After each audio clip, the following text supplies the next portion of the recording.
Hello everyone, today we are going to do fast track revision of the chapter The Fundamental Unit of Life just in 2 videos.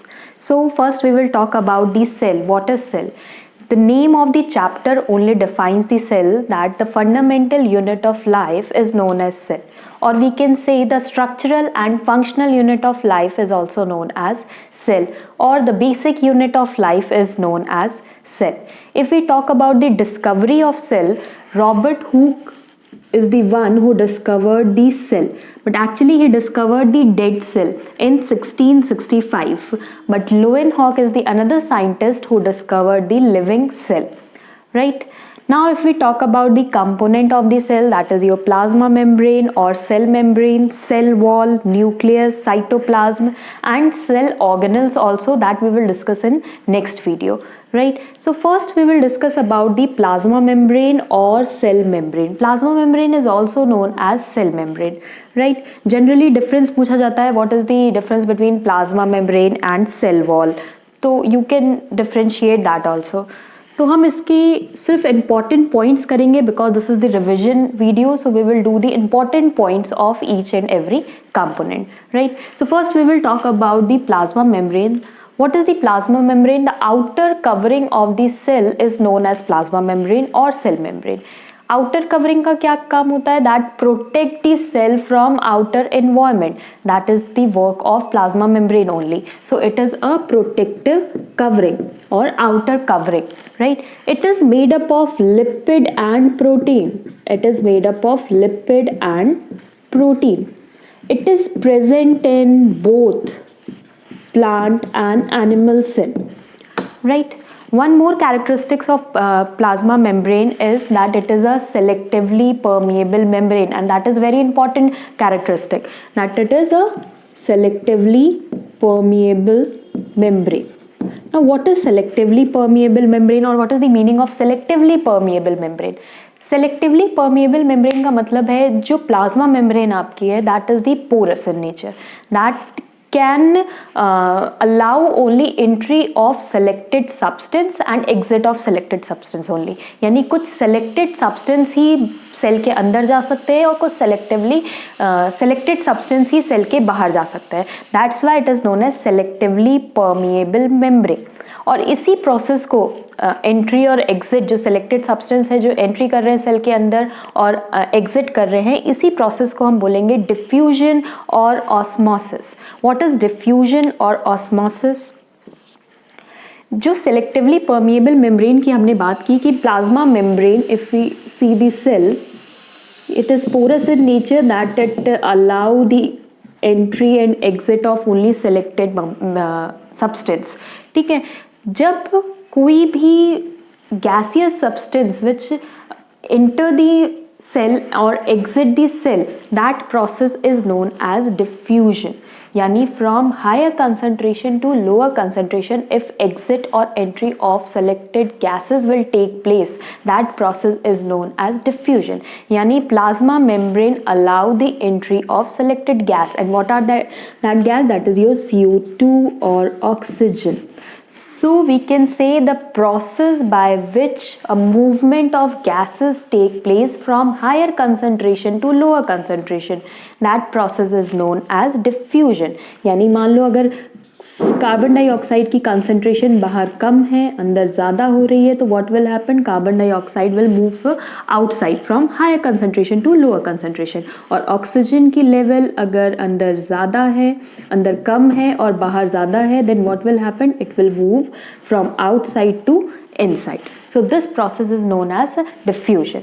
What is osmosis? Osmosis is a special type of diffusion in which movement of water take place from higher concentration to lower concentration. यानी इसमें भी higher concentration से lower concentration move कर रहा है, but what is moving? That is the water component. ठीक है, और diffusion में क्या हो रहा है? Gases का exchange हो रहा है from higher concentration to lower concentration. और both are taking place through plasma membrane.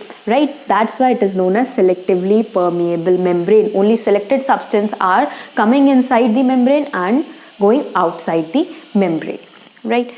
Now what are the solution? Hypotonic, hypertonic or isotonic solution? कोई भी सोल्यूशन आप ले लो, water solution, salt solution, sugar solution, जिसमें मीडियम में if any cell is kept in a medium, if this is a medium and this is a cell, अगर medium में water concentration ज़्यादा होगा then what will happen? Osmosis will take place, and from which place to which place?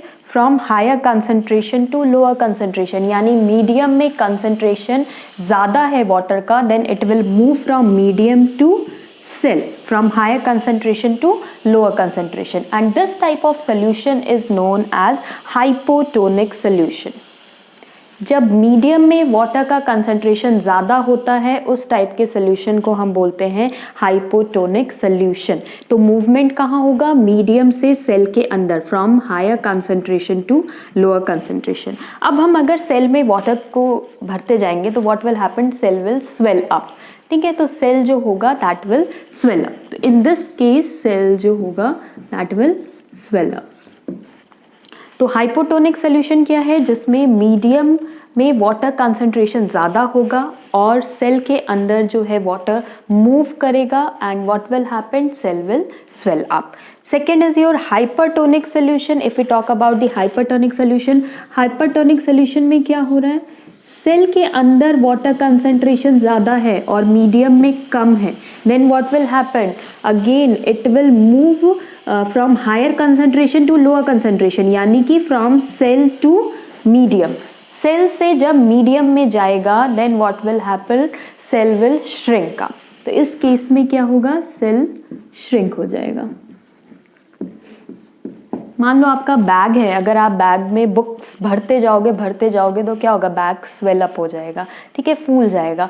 और जब आप उसमें से copy और बुक्स बाहर निकालते रहोगे तो आप उसको श्रिंक कर सकते हो बैग को. तो सेम कंडीशन यहाँ पे हो रही है. सेल के अंदर हम वाटर कंटेंट को भरते जाएंगे तो what will happen? That will swell up. क्यों भर रहे हैं? क्योंकि सेल में कम है वो, that have the lower concentration of water. और इन सेकेंड केस इसमें क्या हो रहा है? वाटर में कंसंट्रेशन ज़्यादा है तो हम सेल में कंसंट्रेशन ज़्यादा है तो सेल से वो चीज़ें हम बाहर निकाल रहे हैं. Then what will happen? Cell will shrink.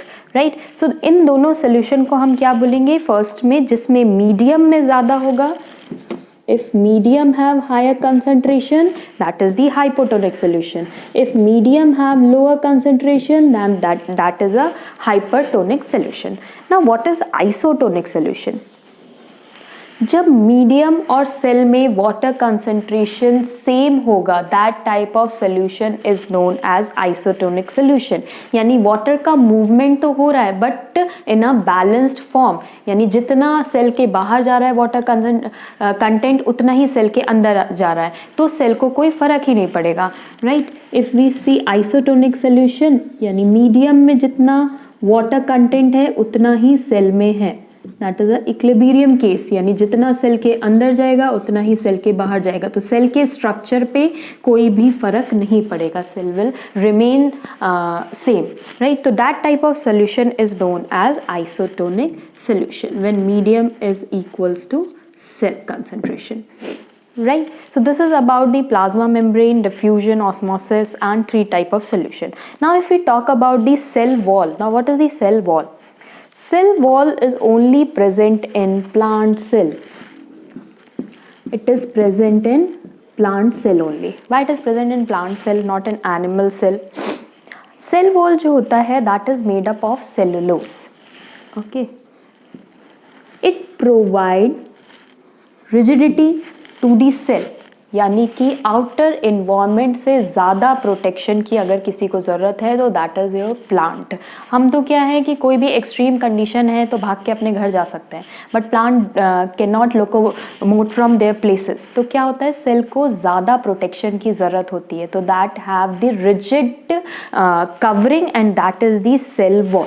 ठीक है. प्लाज्मा मेम्ब्रेन के अलावा एक और चीज़ होती है प्लांट सेल के पास, that is cell wall which is a rigid outer membrane which protect the cell of plant from the outer environment. Right. It is present only in plant cell. It is made up of cellulose. It is rigid. अगर एक और property की generally अगर difference पूछा जाता है तो you can write this difference also. Plasma membrane जो होता है that is flexible in nature, लेकिन सेल वॉल जो है that is rigid in nature, that is not flexible, right. Plasma membrane की अगर हम फ्लेक्सिबिलिटी की बात करें तो जो यूनिसेलुलर ऑर्गेनिज्म होते हैं जैसे कि आपके amoeba, they engulf their food through plasma membrane only. अगर प्लाज्मा मेम्ब्रेन फ्लेक्सिबल ही नहीं होगी तो they can not engulf their food. तो amoeba engulf their food through plasma membrane. If we see, वो फॉर्म करते हैं pseudopodia and they engulf their food. They can change the shape of their plasma membrane because that is flexible in nature, right.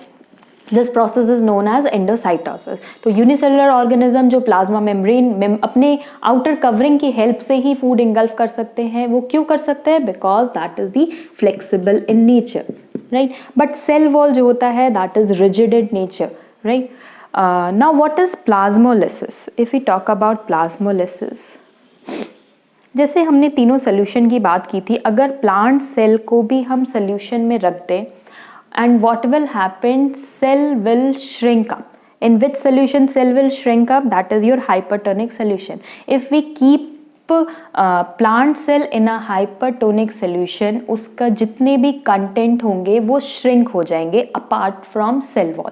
Cell wall से दूर होके सारे जो concentrate हो जाएंगे and this process is known as plasmolysis in plant cell. ठीक है, तो अगर प्लांट सेल को हम हाइपरटोनिक सोल्यूशन में रख देते हैं देन व्हाट विल हैपन, जितना भी कंटेंट है प्लांट सेल का वो श्रिंक हो जाएगा and what will happen, the process is known as plasmolysis, right. उसमें सेल वॉल से दूर सारा कंपोनेंट श्रिंक हो जाएगा, कंसंट्रेट हो जाएगा या कॉन्ट्रैक्ट हो जाएगा. तो that process is known as plasmolysis, right. Now if we talk about the nucleus, what is nucleus?